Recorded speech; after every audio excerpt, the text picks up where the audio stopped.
Rocha é pai, é o fundador do Cristos e depois da Faculdade Cristos.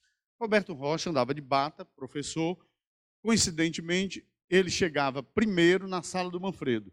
Ele abria a sala. O segundo era eu, sempre. Doutor Roberto, eu chamava ele doutor Roberto. Doutor Roberto sentava lá na frente, no cantinho, porque ele gravava todas as aulas do Manfredo. E eu sentava no fundo, aqui na porta da sala. Eu não era filósofo, eu dizia assim, rapaz, essa turma aí pega pesado, o debate é pesadíssimo, e eu ficava aqui. Qualquer coisa eu vou embora, né? Fujo desse debate. Estou brincando. Mas eu ficava sempre no canto da porta. A gente nos ambientes, não é? A gente vai definindo os nossos espaços. Resultado da história, por força dessa circunstância, de chegarmos sempre na frente, pelo menos meia hora. Ele chegava meia hora antes, eu chegava uns 20, 15 minutos antes, e a turma ia chegando depois, mas o Manfredo começava pontualmente a aula dele cheia, todo mundo já estava na sala. Aí, resultado da história, a gente começa a conversar, e nessas conversas vamos fazendo uma bela amizade. Um belo dia, Manfredo, o doutor Roberto Rocha, fundador do Colégio Cristo, né, vai para a Faculdade de Educação. Eu estava lá na livraria da Faculdade de Educação, ele chega e me pergunta, puxa, Casimiro, você estuda aqui, não é, e tal, essas conversas bestas, e me dê seu contato. Aí me deu meu contato, ele tirou uma cadernetinha, ele andava com uma bata, cadernetinha e uma caneta. Aí ele tirou a caneta, assim, anotou meu nome, Casimiro Campos, o que eu fazia, não sei o quê, umas besteiras, e botou meu telefone lá. Acabou-se. Nos encontramos e tal, termina o curso Manfredo. Terminou o curso Manfredo. Aí um belo dia, domingo, eu fui à praia, quando eu volto, a nossa doméstica disse, professor, tem um recado de um telefonema. Eu fui pegar o recado, ela tinha anotado, Roberto Rocha, eu cheguei para minha esposa e disse, a nossa doméstica era Leuda. A Leuda anotou correto isso aqui, Arivânia? Roberto Rocha, porque eu só conheço um Roberto Rocha, eu sou Roberto. Quer que o dono do Cristo ia ligar para mim, né? Aí eu já fiquei assim meio assustado. Mas eu não tinha o telefone do seu Roberto.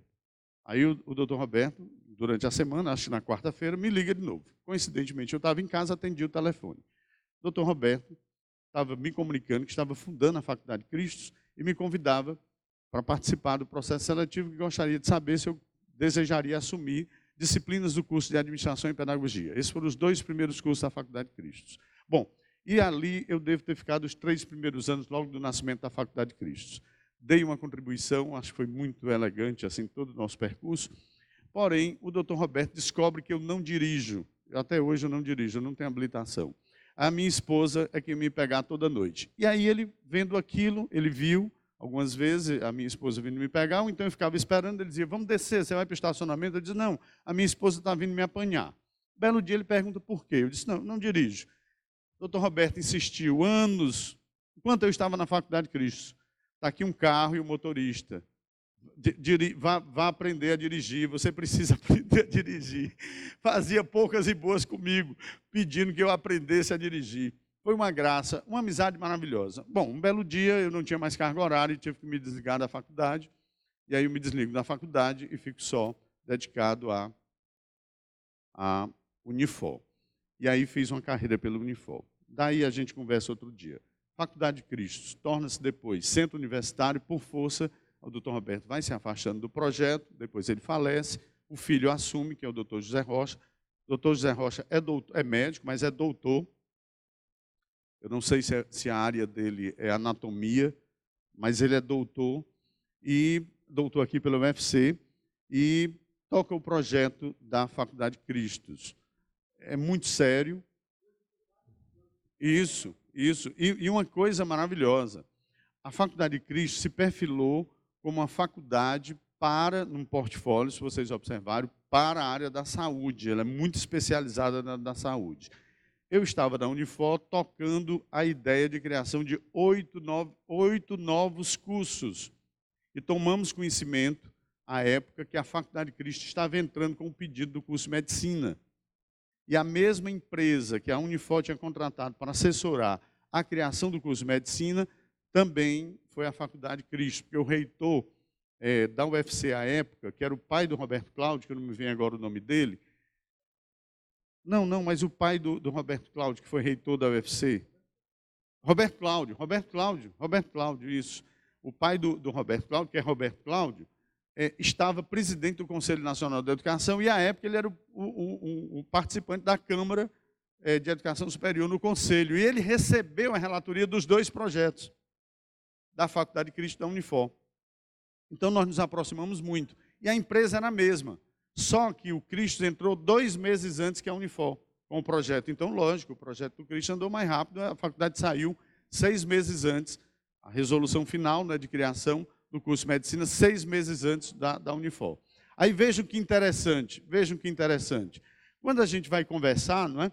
A Unifor já era grande, né, já era uma instituição consolidada, definida, e aí nós fomos conversar e saber por que o Cristo, depois de um esforço imenso, não é, saiu com o curso de medicina. Aí vejam que coisa interessante, gente. Um grupo privado do Ceará que poderia sair com um curso de medicina, não é, para fazer, olha como isso é importante, para fazer dinheiro, não é, porque o curso é caro, é um curso que realmente requer um investimento muito alto. Esse grupo diz, por força do doutor Zé Rocha, não é, que era um projeto do pai, a ideia da culminância do projeto da faculdade Cristos com o curso de medicina. Mas vejam o detalhe, o doutor Roberto designou o filho com uma missão.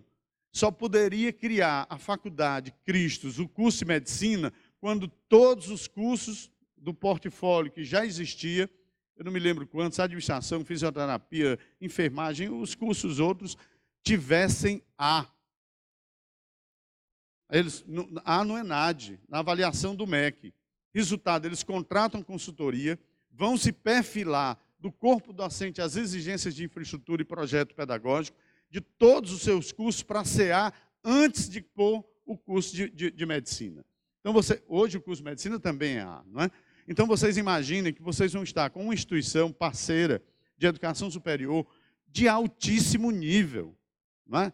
E aproveitem a oportunidade de um curso como esse, e aqui, Alcimo, a grande dificuldade que eu penso que você vai ter como responsabilidade de nomear uma equipe que vai fazer essa seleção, se eu não me engano, de 15 colegas, não é, para o curso de metodologias. Vejam, gente, olha como é importante isso. Vocês, 15 colegas, olha o que eu estou aqui antevendo. Vocês, 15 colegas, possivelmente serão gestores, não sei se caberá aí professores, não é imediatamente, não é? Vai caber, o professor Alcimo disse, mas vejam, vocês terão uma grande responsabilidade, tá certo? De fazer as coisas acontecerem com êxito. Êxito é sucesso, ser bem feito. Por quê? Porque vocês serão, olhe bem, os primeiros que vão pontificar um convênio, um intercâmbio, que poderá, eu não sei se isso vai acontecer rápido, não é? Porque essas coisas não são tão rápidas, mas que poderá ter como culminância a efetivação de uma turma, ou a primeira turma de pós-graduação em estrito sensu, um mestrado para o município, mesmo que seja na educação e saúde, mesmo que seja um curso profissionalizante. Tá?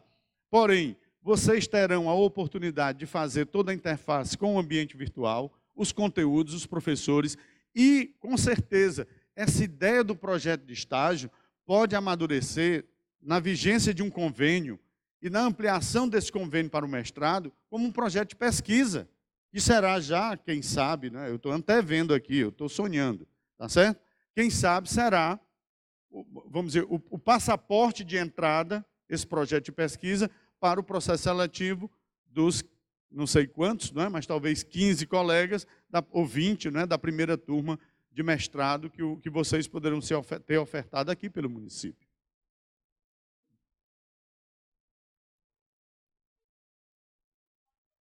Não, olha, o mestrado, a história é minha.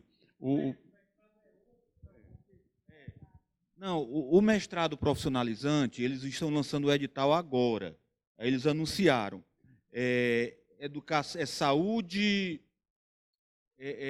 Saúde, não, educação em saúde e tecnologias, algo nesse sentido, né? Relaciona a saúde, porque está vinculado não sei se lá é centro, está vinculado à área de saúde, lá no campus do Cocor, né? E o mestrado profissionalizante é com foco para os profissionais de saúde, mas também profissionais de educação, que sejam psicopedagogos, ou que tem alguma relação com uma formação de pós-graduação lato sensu com a saúde. É o que eles falaram. Mas que, com a pretensão, além de outros que já constam nas ofertas, de expandir os mestrados profissionalizantes. Aí ele é mais flexível, inclusive, no que diz respeito à presença, né?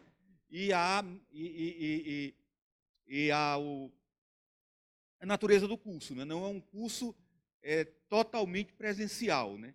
Ele é um curso semipresencial, já se incorporando, né, na flexibilização da legislação de pós-graduação estrito sensu. Mas o que está mesmo, né, já em conversas preliminares e ao mesmo tempo adiantadas, é o convênio para a oferta do curso de formação docente, de 160 horas, com 6 encontros presenciais em Fortaleza e com encontros virtuais síncronos, né, com cursos utilizando ferramentas síncronas, além de atividades assíncronas, através de uma ferramenta que será utilizada pela própria Unicristos, pelo próprio, né, Centro Universitário Unicristos. Então é isso. Aí, na próxima semana, já deveremos ir para um afunilamento, né? E a perspectiva é que a gente possa ampliar, né, as ofertas nesse sentido. E aí vai ter, é uma oferta da Unicristos. Nesse caso, não vai ter cobrança de mensalidade, não vai ter, né? Não, para o curso. O mestrado tem, né? O mestrado quer dizer, as portas se abriram. As portas se abriram. Mas, no caso do curso, não tem cobrança de mensalidades, obviamente que a Secretaria de Educação arcará com as despesas, né, de deslocamento, de estada dos profissionais lá em Fortaleza. Por quê? Até perguntamos se poderia ser aqui. Eles disseram que lá tem toda uma estrutura que favorece, né, inclusive de laboratórios de ensino. Laboratório de ensino,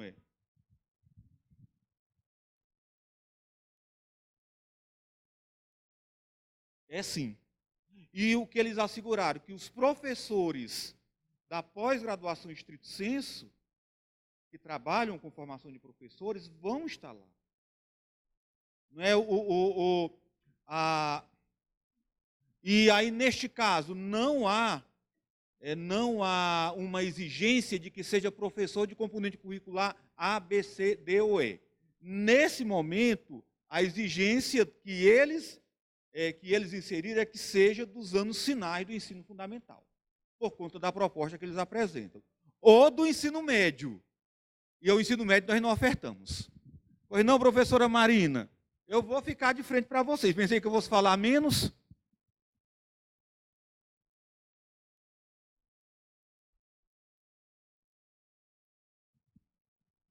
É assim, a oferta, porque a proposta do curso é totalmente vinculada com a prática. Então, a proposta inicial deles é que fosse para o professor no exercício da docência. Nós argumentamos que os nossos gestores escolares são docentes de carreira do município. Então, vai ampliar o leque para esse processo de seleção.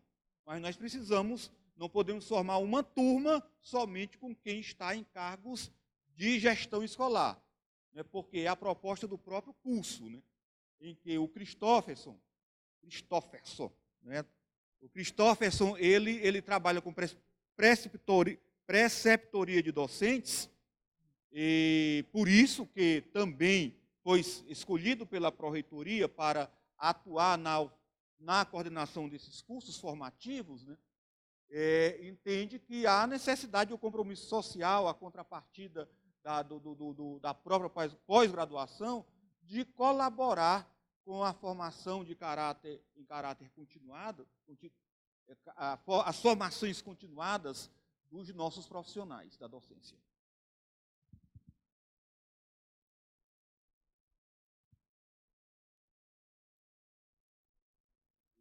Marina, se você usar o microfone, melhora. Eu estou tendo dificuldade de ouvir. Porque os companheiros não estão ouvindo também. caminho aqui na frente.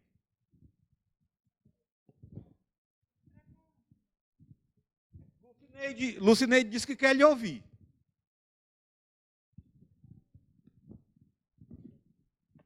Gente, nós vamos, após a pergunta da Marina, o professor vai para a temática, tá bom? Porque já são 10h20. Bom, assim, nós hoje estamos na gestão, mas amanhã podemos estar na docência novamente. Então, é por isso a pergunta, e eu gostaria de participar tanto de uma como do outro, como do mestrado, obviamente, né? Quem não quer. Mas a pergunta é, o quantitativo de vagas, e para quando? Só era isso. Quantitativo de vagas, de 10 a 15. Nós fechamos ontem 15, limite máximo. Para quando? Fevereiro, começando. Final de fevereiro, primeiro módulo presencial. Concluir quando? Em dezembro, com um projeto de estágio. São 6 módulos. Quais são eles? Primeiro módulo, teorias de aprendizado de alunos, onde já é trabalhado um diagnóstico situacional da escola em que os cursistas trabalham. O módulo 2, estratégias educacionais, ensino em sala de aula para grandes e pequenos grupos. Módulo 3, aí aqui ele aplica, Casimiro, no módulo 2 já, a pedagogia do feedback. Módulo 3, mediação de conflitos, habilidades relacionais e de comunicação. Módulo 4, problemas, aprendizagem baseada em problemas, é o módulo 4, aprendizagem baseada em problemas. Aqui eles aplicam a aprendizagem sobre técnicas de simulação, que constrói cenários nesse sentido, claro que levando em consideração a prática dos cursistas. Por isso que não pode ser uma turma muito numerosa, porque é um curso em que aplica a teoria, busca sintonizar, não é, a teoria com a prática dos cursistas. O módulo 5, aprendizagem baseada em equipe. E o módulo 6 é o projeto de estágio, com base na prática de cada cursista. E aí é o produto final. Ok? Mas agora o professor Casimiro vai abordar a temática.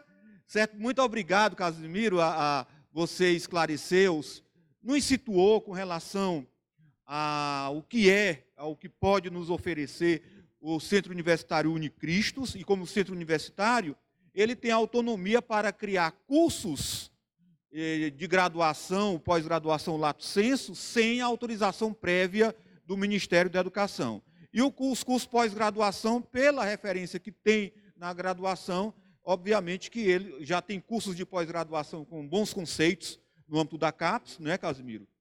E nos dá uma tranquilidade em estabelecer uma parceria nesse sentido.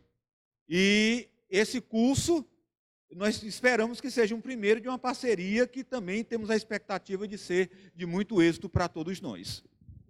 Uma salva de palmas, né, gente? O professor Alstman aí trazendo uma bela novidade.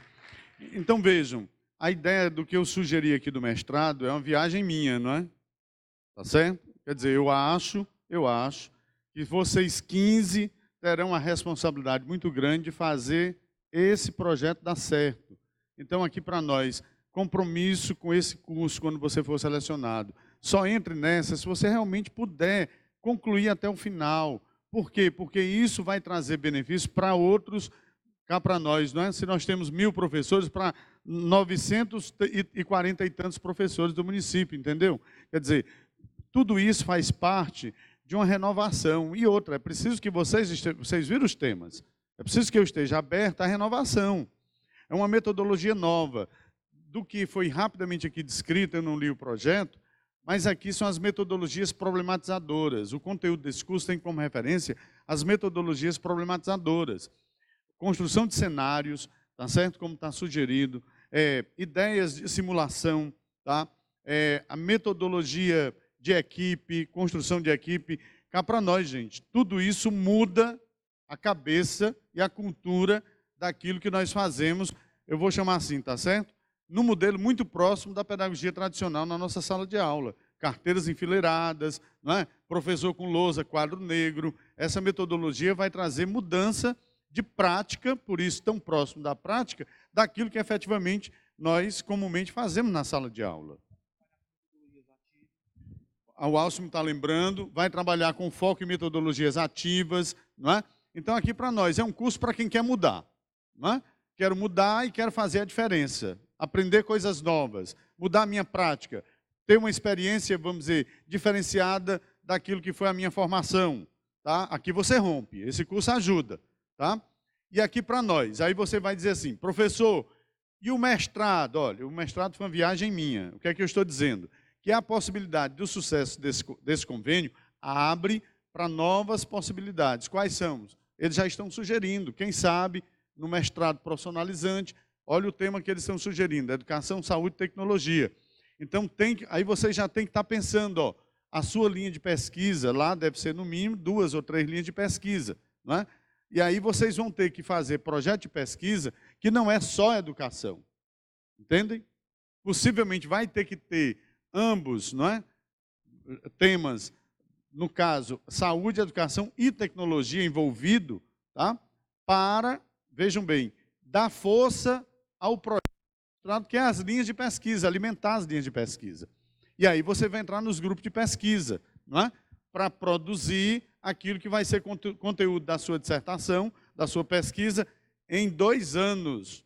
Atenção, ó, o curso aqui é 6 encontros. O mestrado é só 2 anos. Então, você tem que estar muito disposto para a produção científica de alto nível, para realmente, vamos dizer, dedicar-se ao estudo, tá? E aí tem que ter uma certa flexibilidade, não é? Você, tá certo? Para trabalhar e estudar. Não tem saída, gente. Hoje, a gente tem que fazer tudo ao mesmo tempo agora para ontem, né? Então, aqui para nós, eu mesmo, por exemplo, no mestrado e doutorado, eu tive que trabalhar.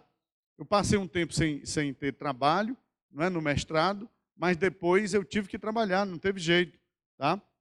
Então, o resultado, a gente faz tudo ao mesmo tempo agora para ontem. No doutorado não foi tão diferente. Os 2 primeiros anos do doutorado, eu dediquei exclusivamente aos créditos. Mas aqui para nós, eu ainda fui da turma de 5 anos, hoje é 4 anos. Em 5 anos de doutorado, eu não tive saída, eu tive que trabalhar. E aí foi no período da pesquisa, então foi duríssimo para mim, não é, construir o meu projeto de pesquisa, a pesquisa e depois a tese de doutorado, não é? Porém, ufa, consegui, não é? A gente passa por isso, se refaz e a vida segue. Alcimo, você quer falar alguma coisa? Vamos entrar então na discussão, tá? Eu vou tentar então fazer um recorte, me ajudem aqui. Que horas são aí? Eu me perdi aqui no horário. 10h30. Eu vou até que horas, Alcimo? 11h15, pode ser? Pronto, 45 minutos eu falo, já falei um pouquinho, não é? E agora eu entro no tema com vocês. Bom, nós fizemos um recorte, pensando não só a grandeza do nosso encontro de hoje, não é? Com toda essa confraternização, esse movimento, mas também a oportunidade da gente refletir sobre coisas novas e trazer daquilo que eu já venho discutindo com vocês, especialmente no âmbito da gestão, a gente pensar um pouco dessa caminhada de formação, especialmente comigo. Então, aqui para nós, possivelmente alguns argumentos vocês já ouviram de mim, se não esse ano, em momentos anteriores. Por quê? Porque eu fiz o seguinte recorte. Eu construí uma espécie de formação com vocês. Hoje seria um passo a mais, e aí eu estou relembrando os temas que nós trabalhamos e vou introduzir alguns elementos novos. Se a gente tiver uma oportunidade, tá certo? Por exemplo, em janeiro agora, no meu retorno, se eu pudesse trabalhar com vocês de novo, aí eu estou me convidando, Nelson, aí eu voltaria com uma temática mais específica em cima disso que eu estou levantando com vocês. E fecharia no 3º encontro. Aí são 2 abordagens novas, tá certo? Então hoje seria assim, vamos dizer, levantar a poeira, não é? A gente refletir um pouco do que a gente já sabe sobre a gestão. Então, quando eu pensei no recorte, a gente pensou assim, olha, a figura do diretor, do coordenador e do secretário. A importância, a função e o compromisso. Aí eu estou recortando, mas aqui a gente pôs o diretor, mas seriam essas 3 figuras, diretor, coordenador e o secretário na gestão da escola. Vamos passar aqui para a gente avançar. Os livros da minha área específica de discussão da gestão, pode passar, vocês já conhecem, esse também vocês já conhecem, tá? O roteiro, eu já trabalhei esse roteiro com vocês, tá? Mas aí eu vou deixar ele paradinho, porque tem algumas coisas que eu queria relembrar aqui a vocês que é muito importante. Vejam, quando eu fui agora nesses dias refletindo sobre as questões da gestão, eu digo, olha, puxa vida, é muito importante que nós gestores, num momento de parada como esse, num momento mesmo de confraternização, a gente possa refletir sobre nosso papel e importância. Nós coordenadores, nós secretários escolares. Aí vejam, na minha reflexão eu me pus assim, é importante que vocês tenham claro alguns pressupostos. Vamos para o primeiro pressuposto. Primeiro, olha, a nossa área está consolidando a teoria da formação da gestão. Nós não temos na educação uma teoria que diga assim, olha, isso aqui está acabado na formação de gestores. Não temos. Porém, uma coisa boa, nesses últimos 10 anos, toda a nossa literatura, olhe bem, de 30 anos para cá, ela migra, nos últimos 10 anos, olha como isso é interessante, gente, ela migra, tá certo? Do campo da administração para o campo da gestão. E aí a gente começa a tirar a influência das teorias da administração na administração escolar. Aí eu queria lembrar vocês que nós éramos formados nas habilitações, lembram na pedagogia? As habilitações não existem mais. E agora o pedagogo ou o professor que vai para a gestão é formado aonde? Nos cursos de pós-graduação de gestão. Aí qual é o grande problema desses cursos? Nós não temos, olhe bem gente, atenção, nós não temos um quantificador da qualidade.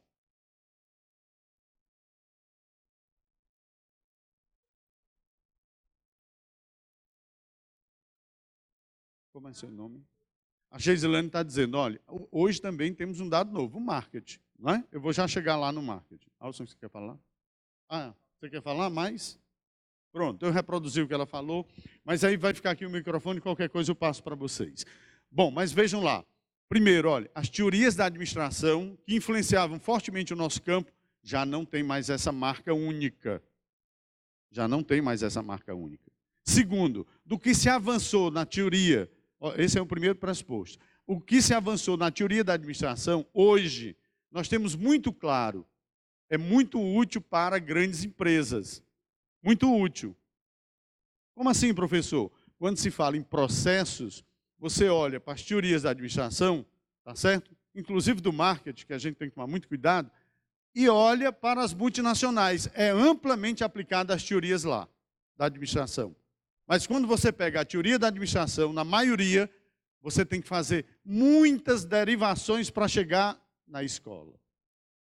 A escola privada, muitas derivações para chegar na escola privada. Ah, mas a escola privada trabalha com lucro, a escola privada trabalha com capital, a escola trabalha muito próximo das coisas da... Sim, mas mudaram as abordagens.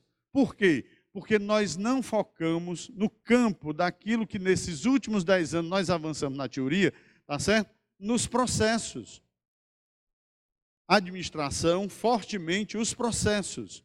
Nós não abandonamos os processos, mas nós não estamos focando os processos. Por quê? Porque descobrimos que a vocação da escola, enquanto empresa, enquanto instituição, eu estou falando empresa aqui no sentido no sentido de instituição, seja pública ou privada, tá certo?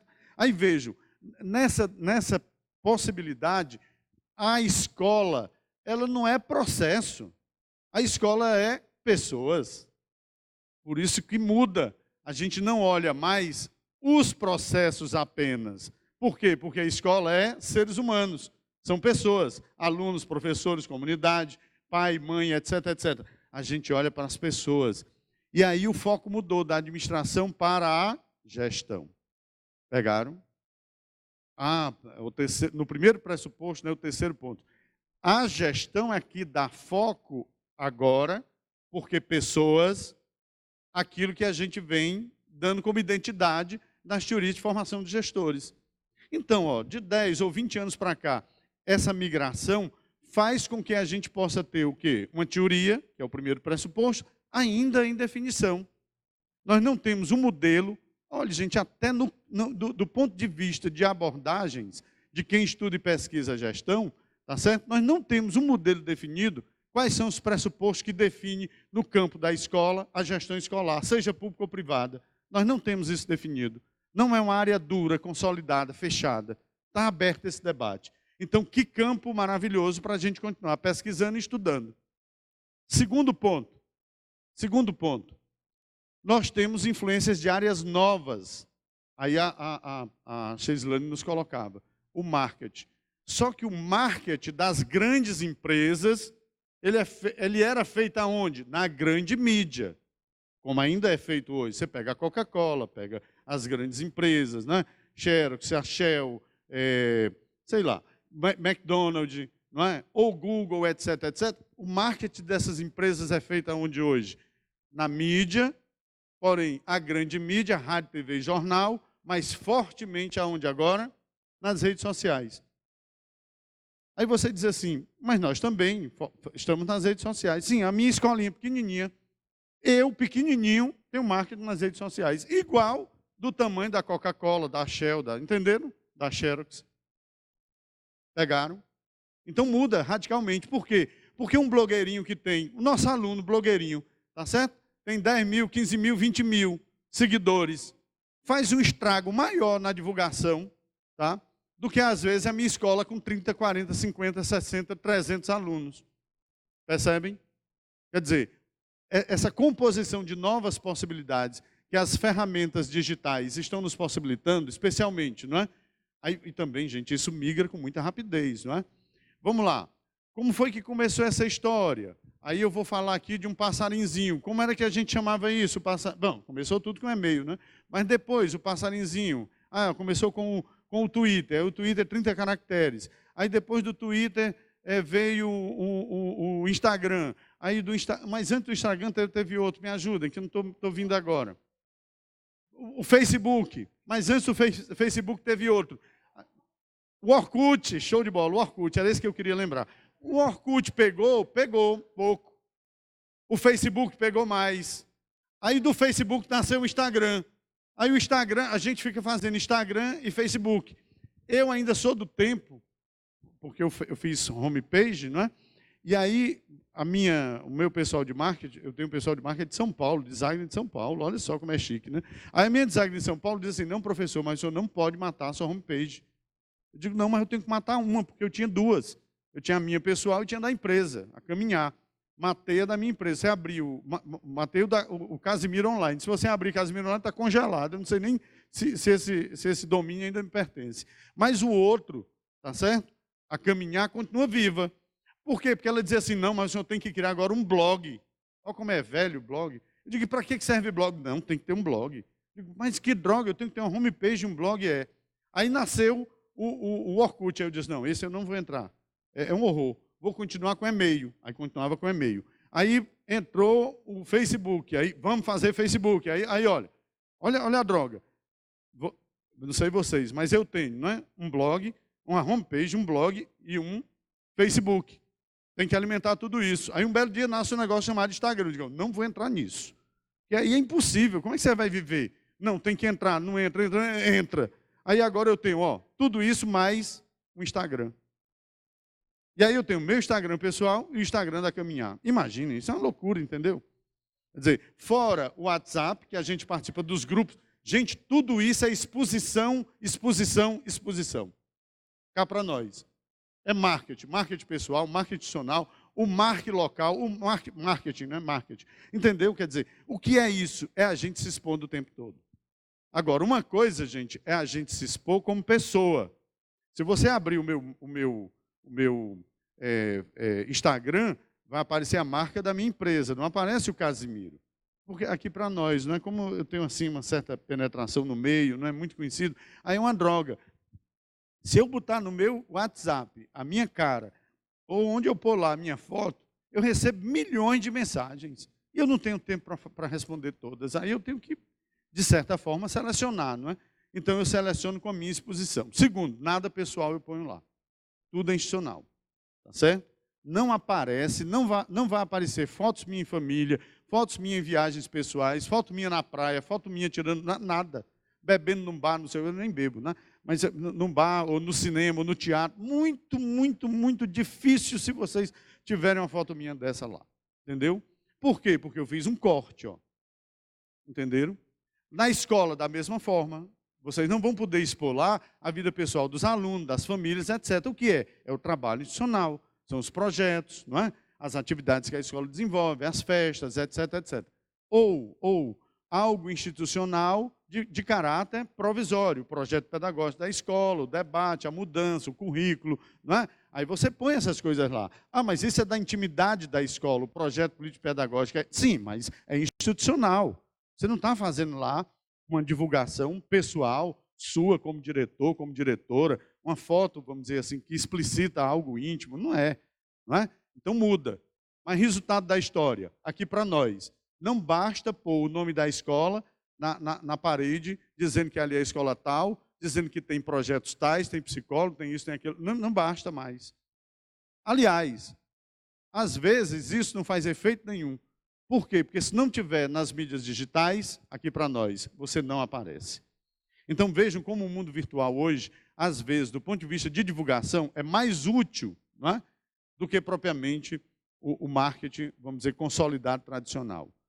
Vejam bem, gente, hoje no Ceará, nós tínhamos 3 jornais de boa circulação, não é? O Povo Diário e o Estado, e basicamente hoje nós só temos 2 impressos, e se você pegar os 2 impressos, você toma um susto, porque eles são bem fininhos, o Povo está bem fininho, o Estado bem fininho, e o Diário do Nordeste não imprime mais, é digital.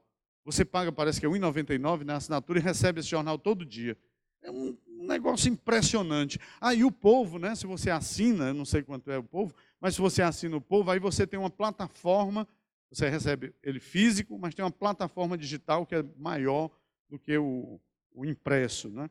Então vocês estão vendo, o Estado eu não conheço, mas vocês estão vendo como as coisas mudaram. Né? Então vejam bem, a teoria da gestão escolar ainda não deu conta disso. Tá certo? Por quê? Porque é dinâmico demais. Não é? E eu não falei o último, antes da Sheilane falar. Eu não falei o último. Qual é o último, gente, que está bombando? Eu fui agora para a Bienal Internacional do Livro de São Paulo.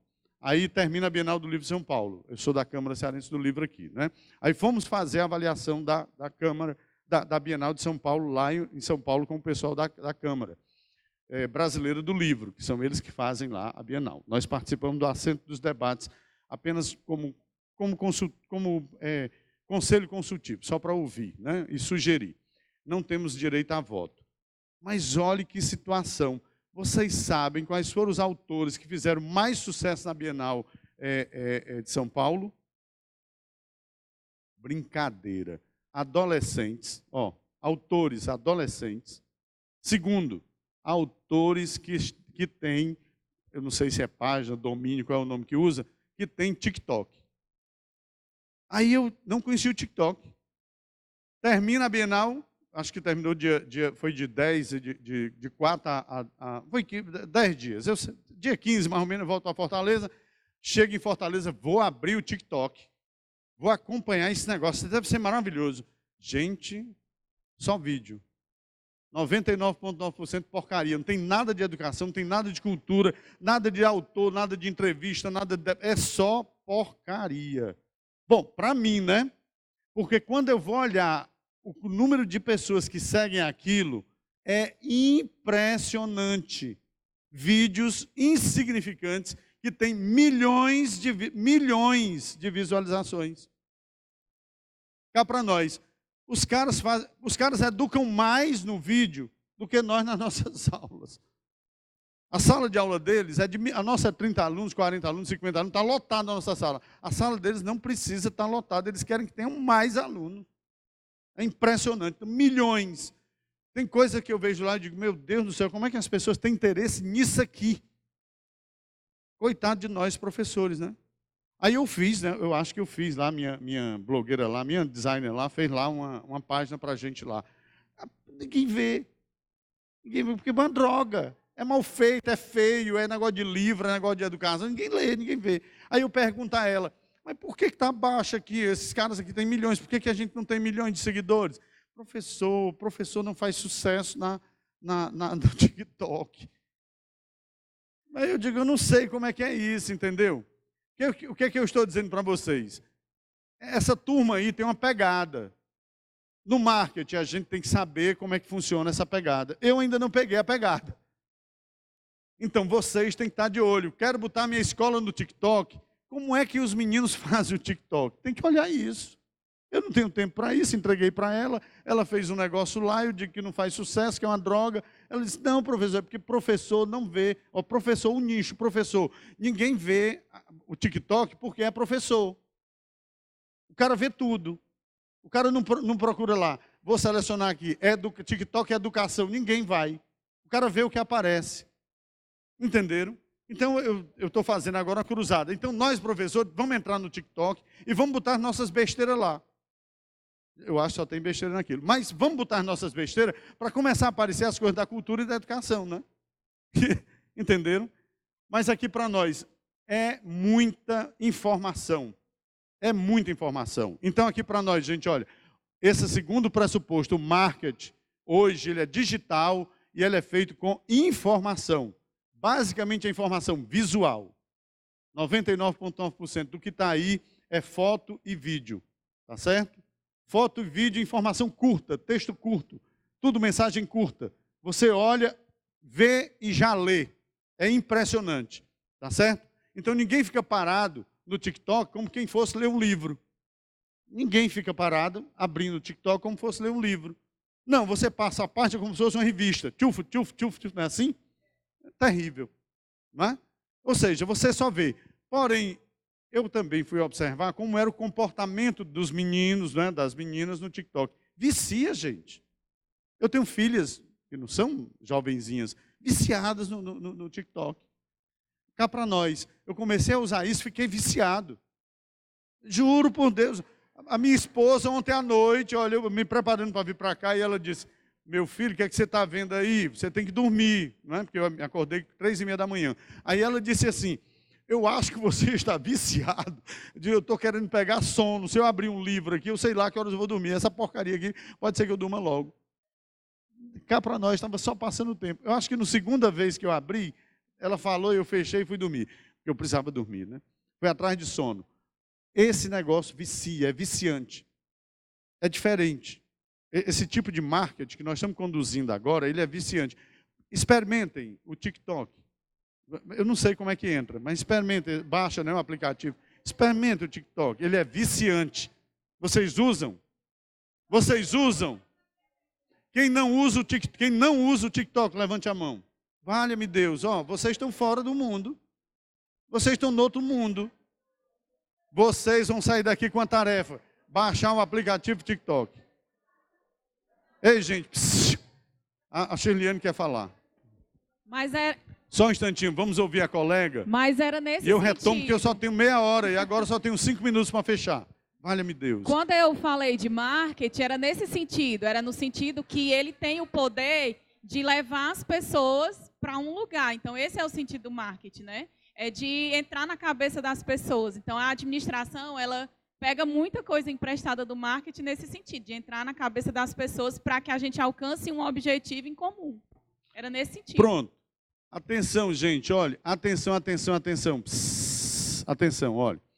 A palavra-chave, quando vocês começarem a estudar esse marketing, olha, atenção, atenção. A palavra-chave desse marketing digital é conversão. Quando vocês forem estudar as teorias desse negócio, eu fui ver isso, a palavra-chave é conversão. O que é conversão? É fazer com que eu converta aquilo num produto. Aí eu oferto o produto. Aí eu converto você entra no meu aplicativo, baixa aquele negócio, vai lá no meu link, abre o meu link, aí eu apresento a informação para você, pode ser um produto, pode ser um livro, pode ser um disco, pode ser o que for, tá? E qual é a conversão? É você entrar, ser seduzido e comprar. Então a conversão é transformar cliques, atenção, atenção, ó gente, o show do marketing, transformar clique, eu cliquei, em venda. Em venda. Vende aonde? No cartão. Aí você compra no cartão, tá? Então vejam, quer dizer, o marketing está atrás da gente o tempo todo. e, às vezes, na frente da gente o tempo todo. Não é? Então, vejam, ó, atenção, as teorias, não esqueçam, o marketing, que a colega lembrou, e o terceiro pressuposto, atenção, gente, atenção, ó, vamos lá. Eu vou trabalhar com pessoas e vou trabalhar com processos. E, de outro lado, hoje eu tenho que estar de olho no marketing, para gerar informação positiva, não é? Para as pessoas converterem a minha informação em verdade e poder divulgar o que eu faço. Aí vejam que interessante isso, olha. Vamos lá. Eu tenho uma base, olha a gestão hoje, gente, atenção, ó. Eu tenho uma base na administração, eu tenho uma base na gestão, tá certo? E no marketing. Porém, a estrutura acima disso é, atenção, nós temos que continuar estudando as teorias, especialmente da gestão escolar. Aí nós temos que focar. Então, nós temos que continuar estudando como é que faz uma escola dar certo. Renovar a escola, as práticas, aquilo que nós fazemos para dar certo. O que é dar certo? Fazer uma escola feliz, como dizia a professora Tereza Pena Firme. O que é uma escola feliz? Onde as crianças aprendam. Só. Como diz o Luquezzi, eu e o Luquezzi chegamos a isso juntos, não é? Eu ensino e meu aluno aprende. Vamos juntos? 1, 2, 3 já. Eu ensino, meu aluno aprende. Só. Luquezzi até diz, como é que eu ensino? Repito. Não é? Essa é a didática. Repetir de forma diferente para a criança aprender. Vamos nós, voltando, ó, gente, atenção, a base, não é? A teoria da gestão escolar. Então, para entender processos e gestão, eu tenho que entender, e aí eu vou estudar a gestão escolar. Marketing, eu tenho que praticar, fazer, e tenho que dominar esses aplicativos, não é? Só que é tudo autoconhecimento. Eu vou lá, baixo e aprendo a usar. Eu baixo e aprendo a postar uma foto. Eu baixo e aprendo a postar um vídeo. Mas como é que eu aprendo? Postando, fazendo. Se você não fizer, não aprende. Não é? Se você não abrir aquele aplicativo, você não aprende. Professor, e aí? Aí eu gravo o vídeo, monto o vídeo, edito o vídeo. Tudo isso quem faz? Você. Ninguém paga ninguém para fazer isso. Não é? Os meninos trabalham assim, fazem e põem lá. Vamos lá. Outro ponto que é muito importante nessa superestrutura, tá certo? Que a gente não pode esquecer. Olhe bem, atenção, gente, ó. A teoria da gestão e dos processos e a legislação. Atenção, a legislação. A nossa legislação, viu, gente? O nosso meio, o nosso campo, ele é minado. Para onde eu der um passo, tem uma lei que orienta. Para onde eu der um passo, tem uma lei que orienta. Só que no Brasil nós temos uma determinação, por força do processo republicano, que é a centralização e descentralização. Tudo é centralizado e descentralizado no que diz respeito à norma. Olha como é interessante. O Conselho Nacional de Educação e o MEC determinam a BNCC. Aí diz para o Brasil inteiro, todas as escolas têm que cumprir a BNCC. Mas o MEC é federal, ele não tem, olhe bem, ele não tem, como ente federal, responsabilidade centralizada, ó, pela educação infantil, pelo ensino fundamental e pelo ensino médio. Aí o que é que o MEC faz? Determina a norma. Que o Estado e o município, o Estado no ensino médio, o município na educação infantil e no ensino fundamental, vai ter que legislar. Entenderam? Vai ter que cumprir. Aí eu cumpro a base, olhe bem, por quê? Porque a base está definida, ó, centralizadamente na descentralização para os entes. Aí o município tem que cumprir a base, a lei da base, e o Estado tem que cumprir a lei da base. Entenderam como é que funciona? Mas há especificidades locais. Se você pega, você tem a Secretaria Municipal de Educação, Estadual de Educação, que definiu um currículo básico durante o período da pandemia. Lembram disso? E antes da pandemia, nós definimos aqui as diretrizes curriculares do Estado do Ceará. Lembram? A DCRC, Diretrizes Curriculares, documento curricular do Estado do Ceará. Lembram? Resultado, olha, mas não tem a base,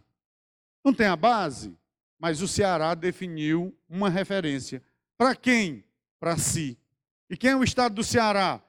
em educação, ensino médio, então para suas escolas de ensino médio, e para as escolas de ensino fundamental e educação infantil. Resultado, eu tenho a base grande, a BNCC, e tenho o documento orientador do Estado do Ceará. Nem todo Estado tem isso, mas o Ceará tem. Pegaram como é legal? Ah, professor, e o que é que eu devo ter? Os dois. Se o Ceará tem os dois, eu tenho que dominar os dois. Ah, mas o currículo do município, quem vai definir? Uma comissão. Mas eu tenho que discutir na minha escola. Tem um projeto pedagógico da minha escola. Perceberam? Tem que orientar os professores. Quem vai começar esse processo? Diretor e coordenador. Não é? Perceberam? Perceberam? Então, nós temos um campo altamente, nós somos um campo altamente normatizado. Vocês têm que dominar a legislação federal, pertinente à educação municipal, educação infantil e ensino fundamental. Vejam bem, ó, atenção, gente. Tem que olhar para as normativas do Estado do Ceará, do Conselho, determinadas pelo Conselho Estadual de Educação, e vocês têm conselho aqui, não tem? E é normativo, não é? E tem que olhar para as normativas definidas pelo Conselho Municipal de Educação de Itauá. Pegaram? Então, aqui para nós, não basta só a teoria. Eu tenho que me municiar de quê?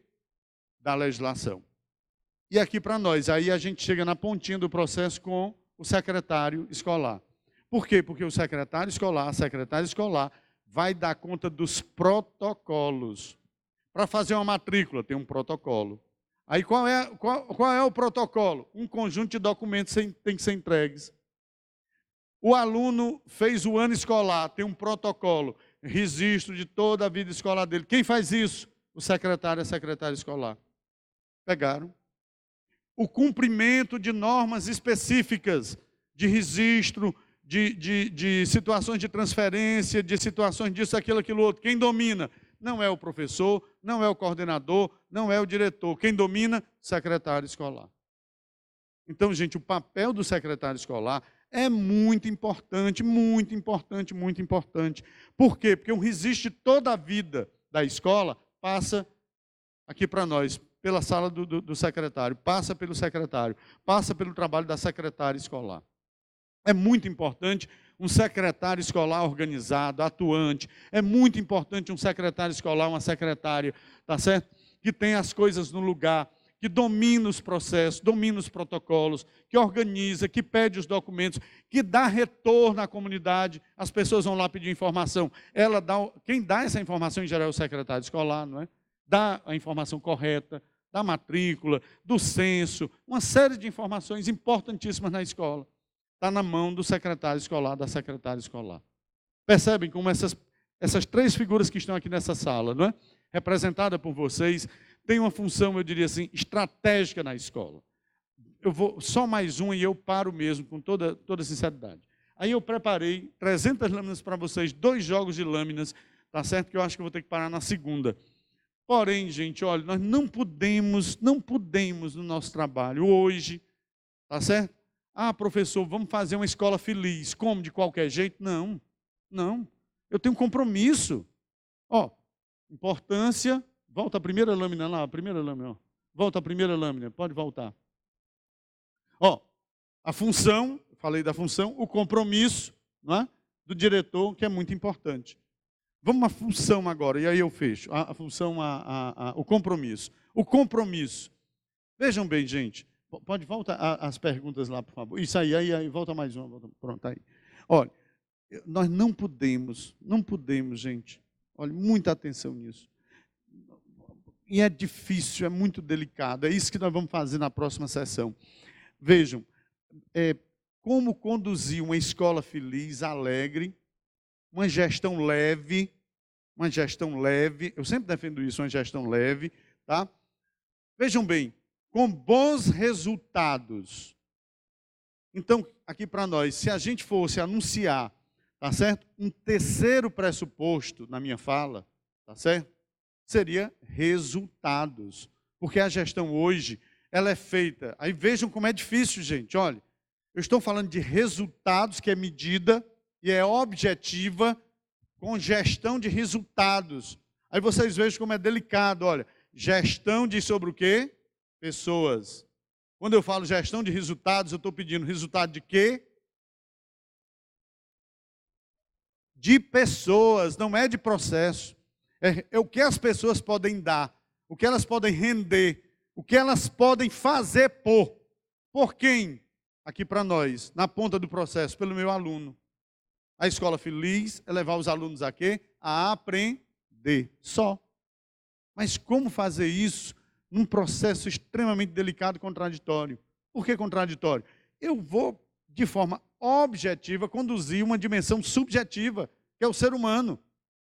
Ó, aí vocês vejam quão delicado, gente, isso.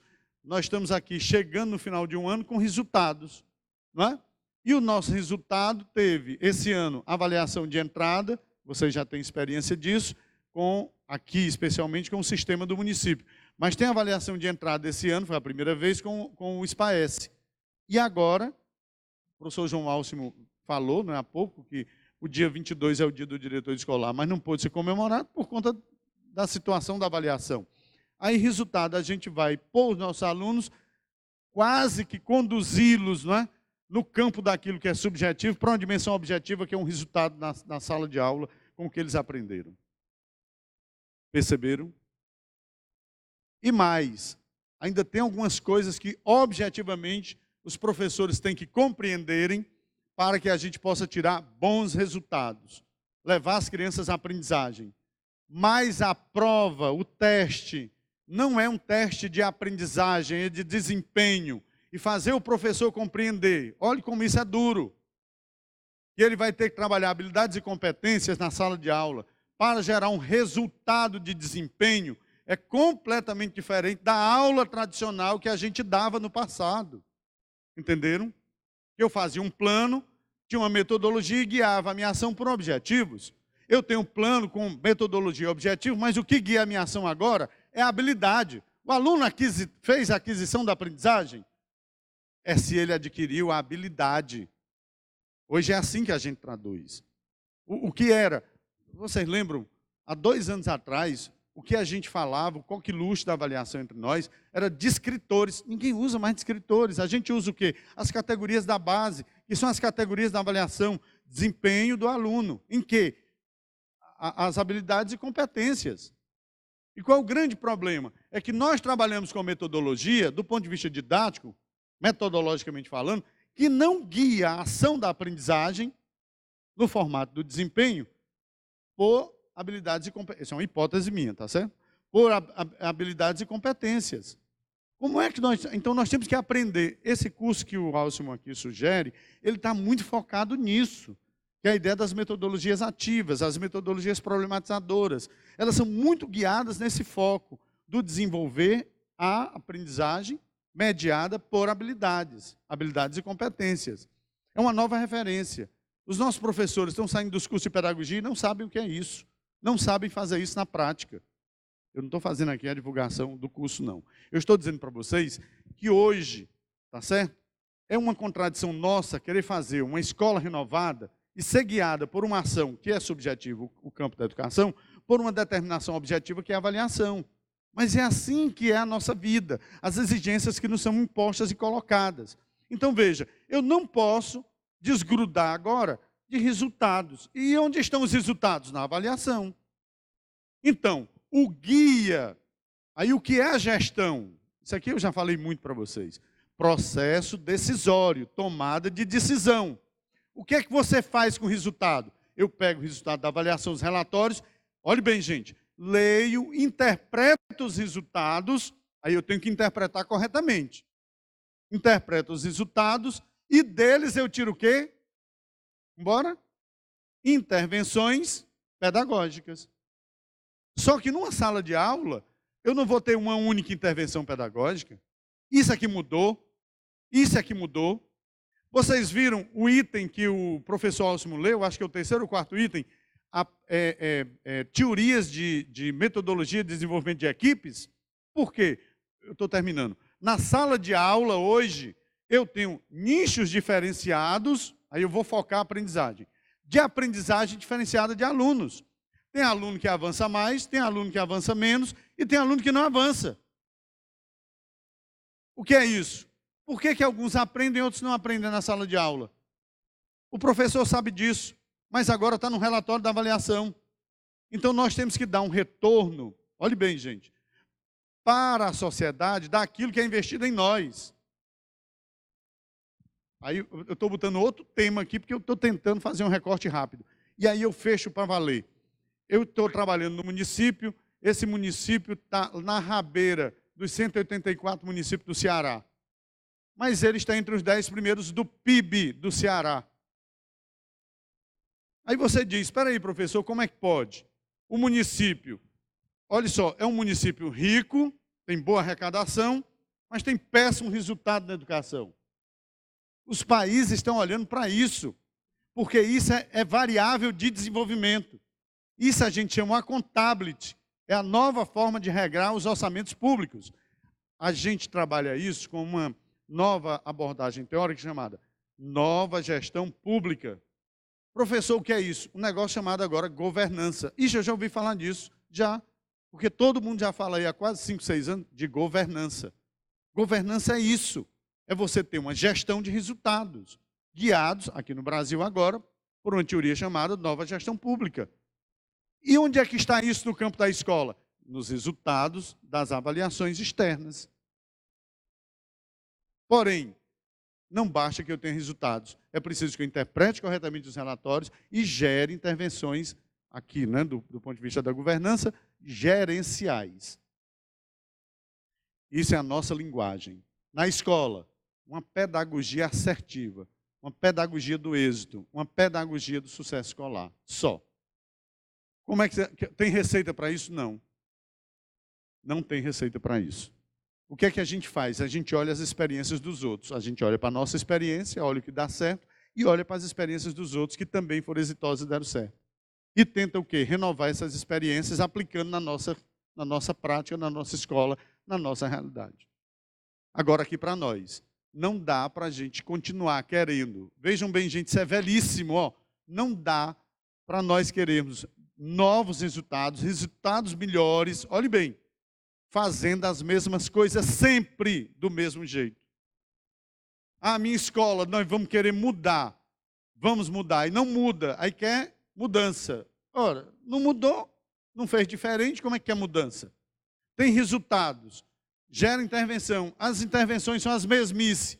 Não vai ter mudança, amiga. Não vai ter mudança, amigo. Então aqui, como é que a gente começa isso? Diretor e coordenador. Unidade da ação. Vocês têm que pensar junto as coisas, vocês têm que agir juntos, têm que ser amigos. Um diretor, um coordenador que não é amigo, meu Deus do céu, já perdeu metade do sucesso. Eu sempre brinco, eu uso esse termo, unha e carne. Quando eu era diretor escolar, a minha sala, eu era vice-diretor, o meu diretor era um irmão marista. A minha sala com a dele era uma porta aberta. Eu entrava a hora que ele queria, ele entrava, não tinha agenda entre eu e ele. E tínhamos uma porta comum. As portas minha e a dele, e dentro da nossa sala uma porta comum. Agora, gente, ó, eu não quero que vocês façam o que eu fiz na minha vida. Nós passávamos o dia junto, manhã e tarde. À noite eu ainda estava na Unifor, né? Manhã e tarde. Olha só como era a rotina. De segunda a segunda, domingo, comumente, eu levava minhas filhas para a casa de praia, dos irmãos maristas, eu era diretor do Cearense, né? Levava minhas filhas para a casa de praia, tinha uma piscina, elas ficavam lá com a minha esposa, eu e o irmão Reginaldo sentados discutindo escola. Eu sonhava, dormia, cheirava, pesadelo, escola. Tá certo? Os cabelos ficaram brancos pensando em escola. Entenderam? Quer dizer, escola, escola, escola. Escola consome a gente o tempo todo. E é assim que a gente consegue bons resultados. Por isso o compromisso. Por isso que é tão importante essa função.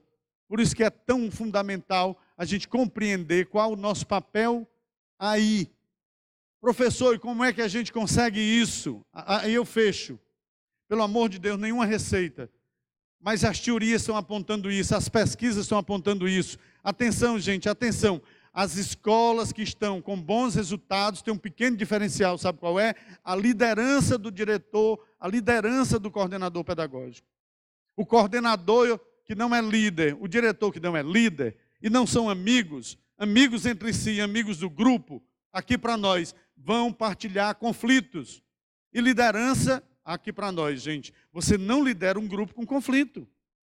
Porque alguém vai estar fazendo oposição a você o tempo todo. Então a gente tem que buscar unidade, construir unidade, tá? Pensar junto as coisas, juntar as pessoas para fazer juntos, entende? Quer dizer, isso é fazer a diferença. Como é que a gente consegue isso? Exercendo a liderança. Exercendo a liderança.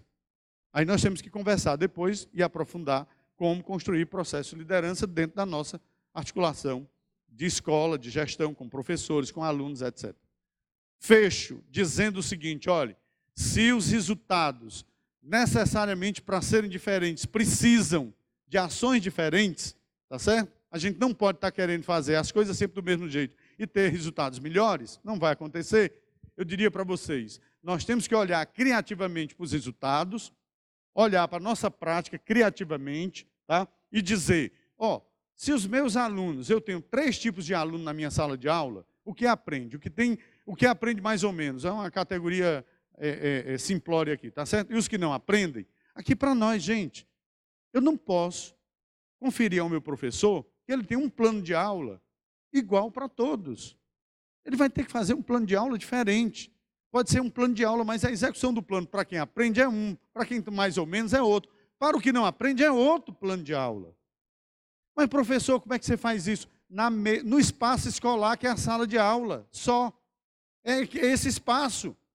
Gente, olha, eu vi isso em Portugal. Essas coisas acontecem de forma, na rotina, natural. Eu vi isso. Eu vi isso em outras experiências aqui no Brasil. Eu fiquei encantado com as experiências aqui no Brasil quando se executa assim. Tá?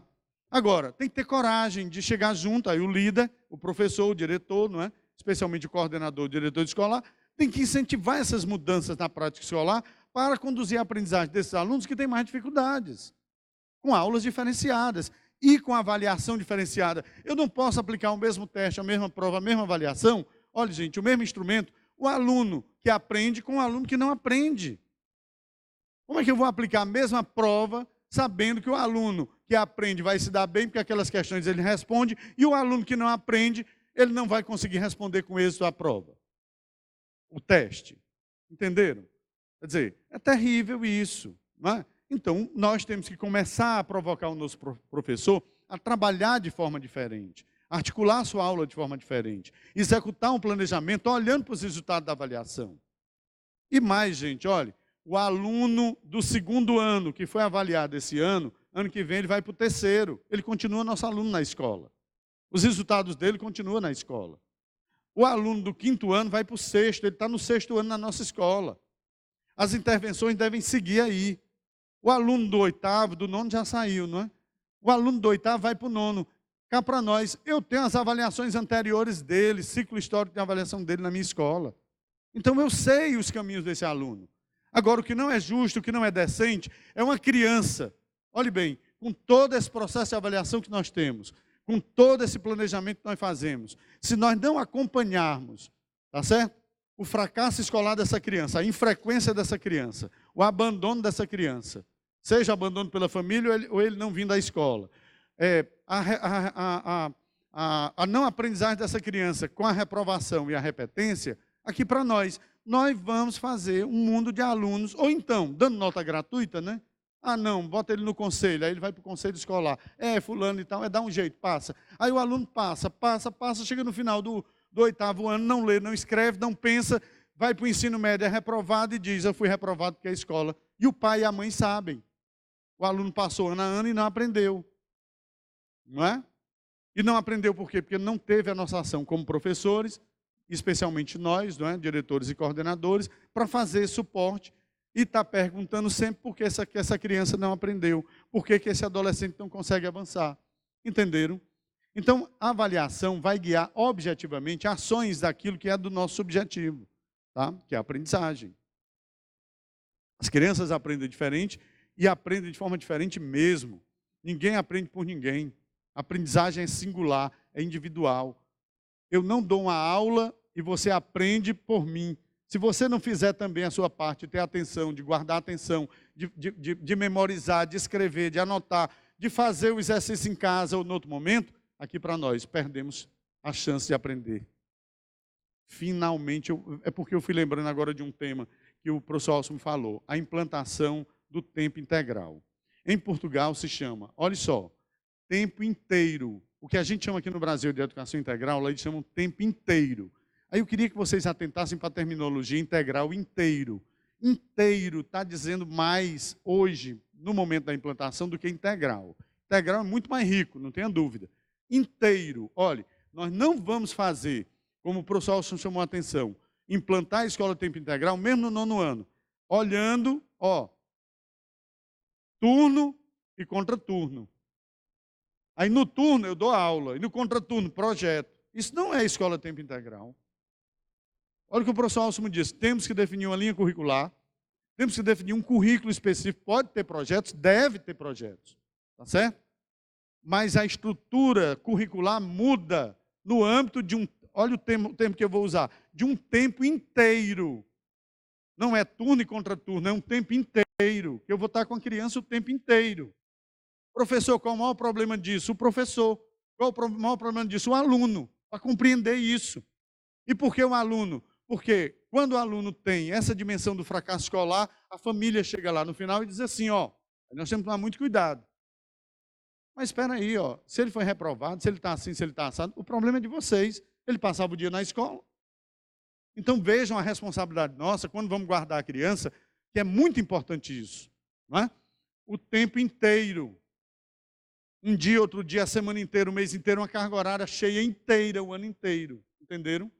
Vamos conhecer mais essa criança, vamos conhecer o biológico, a saúde, o físico, o suporte emocional, a vida dessa criança. Vamos ter muita informação dessa criança. Tá? E da aprendizagem, do cognitivo dela. Então, isso também é currículo, não esqueçam. Tá? E aqui para nós, pelo que vocês já colocaram, né, a estrutura da escola está muito melhor.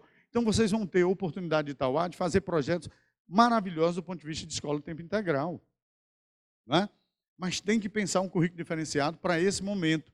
Possivelmente deve ter, né, algumas orientações da secretaria que virão para o município nesse sentido, o que vai ser muito rico, né, para confrontar o debate.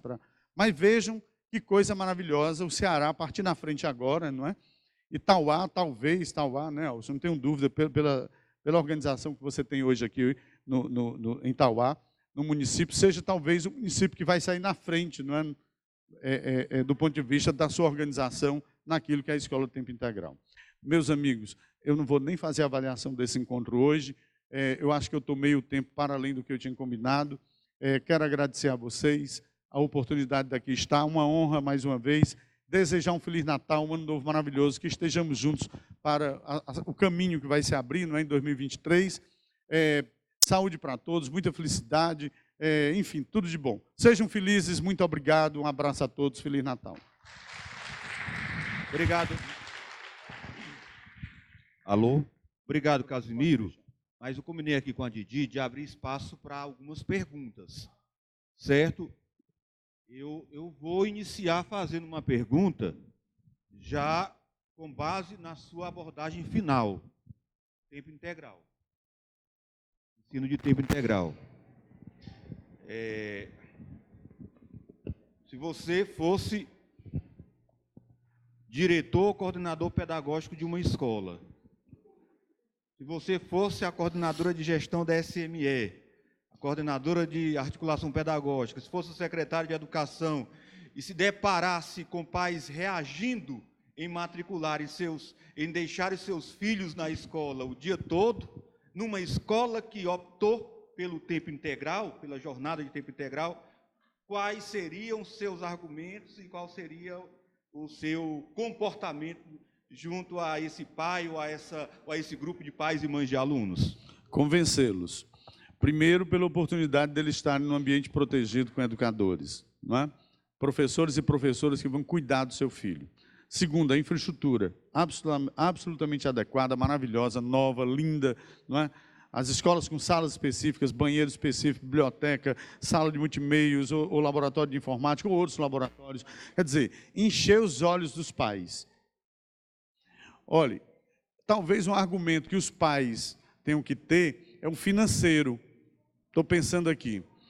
Vejam, se a qualidade não basta, É só dizer, olha, você sabe quanto é uma escola dessa em Fortaleza? O Farias Brito faz isso para os filhos dos ricos e cobra uma mensalidade de R$ 3.500. O Aritzá, mais ou menos R$ 3.500. Aí o Espaço Inteligente, R$ 3.800, R$ 4.500. Tá certo? Então, o resultado da história.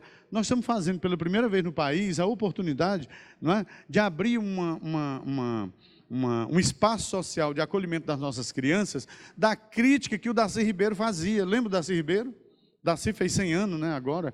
Ano passado foi Paulo Freire, esse ano Darcy Ribeiro. O Darcy dizia uma coisa, olha, interessante, no Brasil, animal tem dono, mas criança não tem dono. É o único lugar no mundo que você vê criança abandonada. E ele dizia, a saída para isso é o quê? A escola de tempo integral. Quando eles criaram o CIEPS, né, lá no Rio de Janeiro, a marginalidade foi diminuída, a violência foi diminuída no Rio. Então, vocês vejam, até as taxas do âmbito social, né, de violência, diminuem com a escola de tempo integral. É uma política pública de alta responsabilidade. Então, convencer os pais, e aí vocês terão esses argumentos, não é, que a escola está melhor, os professores foram formados para receber as crianças nesse tempo, o currículo mudou, a escola tem uma infraestrutura adequada. Agora, isso não vai acontecer antes, né? Nós vamos implantar a escola e vamos ter que fazer tudo isso ao mesmo tempo agora, até a gente aprender a fazer a escola de tempo integral. Não é? Não tem dúvida. Agora vocês vão perguntar. Marta Valéria está inscrita. Pergunte. Quem mais além da Marta Valéria? Ele fala sobre a questão de vender, né, esse serviço que você vai oferecer. Em grupos menores, a gente fez uma experiência na escola onde eu sou diretora no mês de novembro, por atendermos 80 crianças que vêm da sede distrital do município. A escola não tem uma infraestrutura física para oferecer o tempo integral, mas a gente tinha essa necessidade de contemplar essas crianças para um momento de estudo preparatório mais intenso para a prova do SPAES.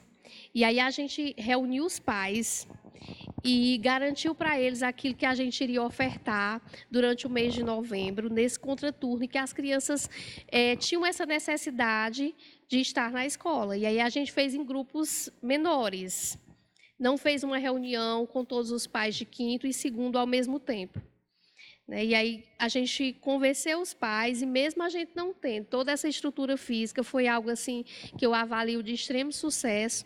E quando passou a prova, chegou na quinta seguinte da prova, as crianças na porta da escola e os pais ligando para a gente. E não vai ter mais, tia? E aí, assim, foi muito bom.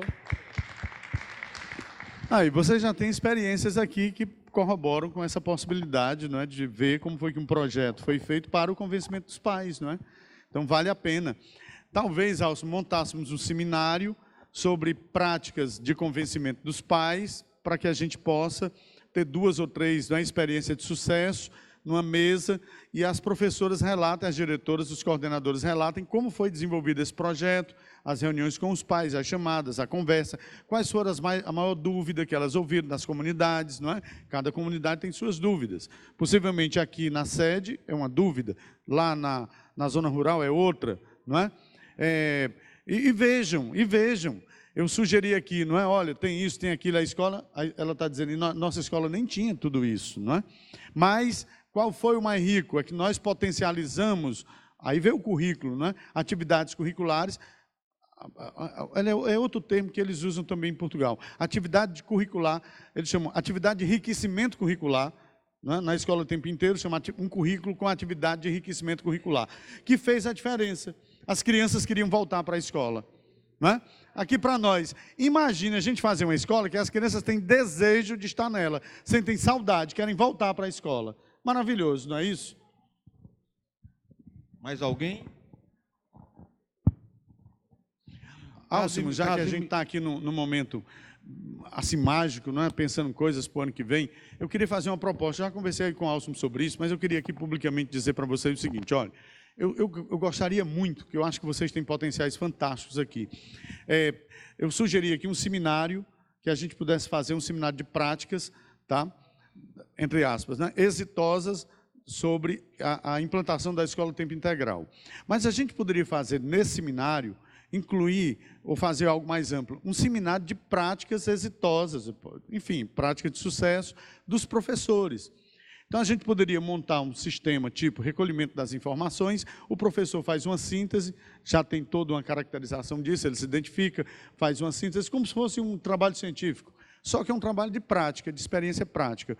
E aí ele faz uma proposta, tem uma comissão, julga, e a gente faz mesas, tá? E o seminário de prática seria isso, o momento, pode ser, quem sabe, até na semana pedagógica, em que os professores vêm relatar suas práticas. Ao invés da gente ter conferencistas, os conferencistas seriam nós mesmos, nós professores. Só que não seriam todas as práticas, não é? Só aquelas práticas reconhecidas naquela inscrição como as mais significativas, selecionaria para esse processo. E poderíamos, Alcimo, até fazer, gente, artigos, resumos, né, desse trabalho no formato de artigos, e quem sabe publicar isso de forma digital, eletrônica, entende? Aí sairia um livro do evento, do seminário, quer dizer, para quem vai para mestrado, ou mesmo para o currículo, ou mesmo para você se refazer, não é? Você ter um reconhecimento do seu trabalho, não é? Numa publicação, entende? Um registro, seria uma oportunidade muito interessante. É apenas uma sugestão, se vocês pensarem, a equipe pedagógica, eu estou aqui à disposição para a gente caminhar com isso no ano que vem. Beleza? Professor Alcimo. Professor Aeronilson e professora Didi, por favor, entreguem também aqui o panetone com a tábua de frios para o professor Casimiro Campos.